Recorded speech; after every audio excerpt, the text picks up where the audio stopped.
Making his first ever debut in Disney's short film Plain Crazy, Mickey Mouse would continue on becoming one of Disney's most iconic characters. With him being the most profitable character, it's no wonder Disney wanted Mickey Mouse to become their mascot. You'd think that the character wouldn't have changed much throughout the franchise, but Mickey Mouse has changed a lot throughout his almost 100 years of being Disney's mascot. While the design has remained consistent throughout the most recent years, back then Disney did struggle on finding a definitive design for Mickey. So, why don't we take a look back and see all the different designs that Mickey had before Disney's final one. I'm Red Power V, 1962, and today I'll be comparing Mickey Mouse's many designs and deciding on which one is the best one. At least to me, of course.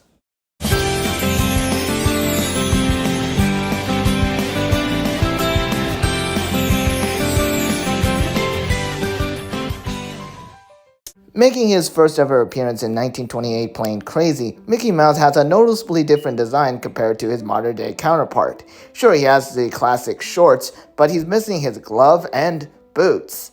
Instead, they opt to give him realistic hands and feet. Well, as realistic as a 1928 animal in a cartoon show could be. And it's considerably weird when you consider the fact that in both the opening and ending title sequences, Mickey Mouse is sporting his classic boots and gloves. His eyes are also in a weird position, as sometimes we see round eyes with black pupils, while other times we only see pure black pupils. Anyways, back in the old days, Mickey Mouse was portrayed as a mischievous troublemaker and wasn't the friendly, kind-hearted mouse that we know and love. As evidently shown here, he was a bit of a creep. Heck, we even get to see Mickey Mouse actually smoke. And as you saw from the last clip, Disney decided to give Mickey Mouse some boots. And as evidently shown here, Mickey Mouse went through a transition in character, as he was no longer the mischievous troublemaker, but instead a heroic figure. Sure, a bit mischievous per se, but a heroic figure nonetheless. They also decided to give Mickey Mouse pure black eyes instead of those round eyes with black pupils. He was still missing the gloves, but he was starting to become the Mickey Mouse that we all know and love. But it wouldn't be until the 1929 short film Opry House that Mickey Mouse was finally given his classic gloves, finally completing the look that we all know and love. The original idea for Mickey Mouse wearing gloves was actually so that way Walt Disney can make Mickey Mouse seem a lot more human. But in actuality, it actually proved to be a genius idea, as it allowed the animators to have a much better time on animating his hands, as his hands were also black alongside his own body, which made it a little bit difficult for the animators. As for me, I like it. I feel like Walt Disney has come full circle with Mickey's design, as it finally did look like a design that could both appeal to both adults and children. It's a cute and charming design overall.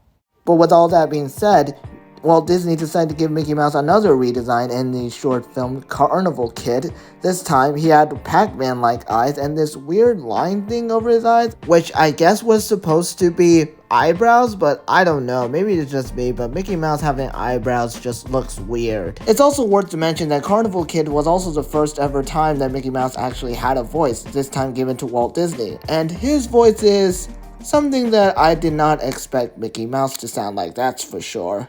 Hot dog!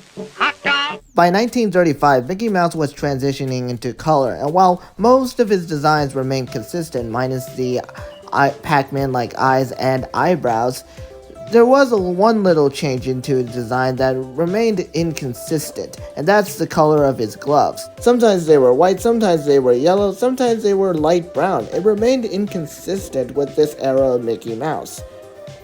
At least that's what I originally thought, but a YouTuber named Dave Lee Down Under actually pointed out the fact that Mickey Mouse had proportions that akin to realistic humans, allowing him to actually have much more realistic movement and allowed his body to stretch in a much more realistic and fashionable way. And whether intentional or not, it definitely helped Mickey Mouse seem a little bit much more human, as Walt Disney would have wanted when he originally created the gloves for Mickey Mouse. Well, as realistically human as a cartoon mouse can be, anyways. But it wouldn't be until the 1939 short film Mickey's Surprise Party that we finally got the modern Mickey Mouse design that we're all familiar with him having a larger and more pronounced head and white eyes with black pupils. He looked a lot much more cuter and appealing to audiences, and this design would remain the same throughout the entirety of his career up to this point.